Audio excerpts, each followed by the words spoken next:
이에 비유로 말씀하시되 한 사람이 포도원에 무화과 나무를 심은 것이 있더니 와서 그 열매를 구하였으나 얻지 못한지라. 무화과 나무에 열매가 없는 이유가 뭘까요? 첫째, 자기의 책임을 잊고 있기 때문입니다. 무화과 나무는 열매를 맺어야 돼요. 열매를 맺지 못한다. 있을 이유가 없는 거예요. 인생도 무화과 나무와 비슷하다고 생각합니다. 성경에서 인생의 열매를 말하기 시작할 때 두 가지가 늘 강조되고 있어요. 하나는 복음의 재생산이에요. 누군가를 통해 복음을 듣고 구원을 받았어요.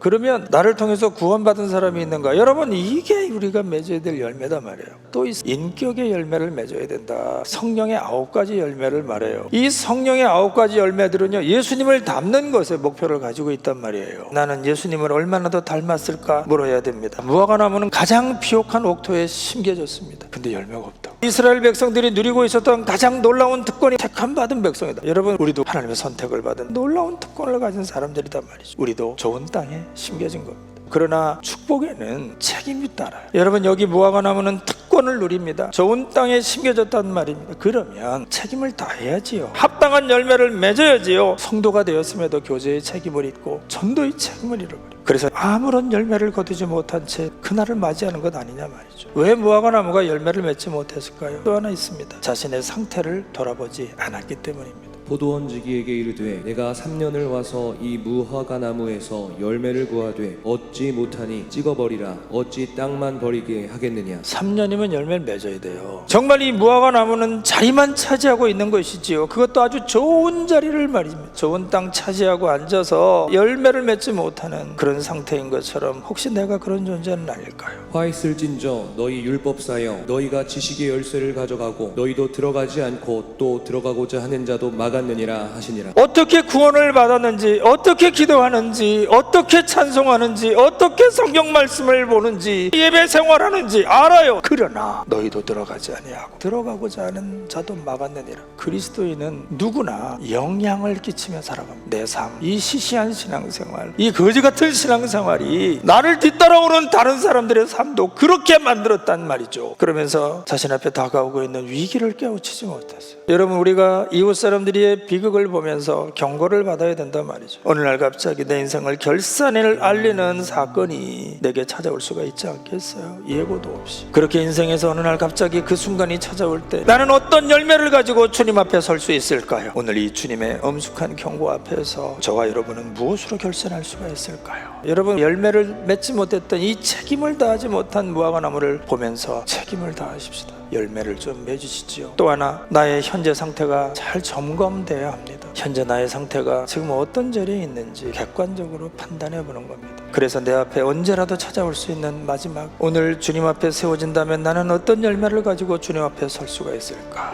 회개하는 마음으로 나아갈 수 있기를 주의 이름으로 축원합니다.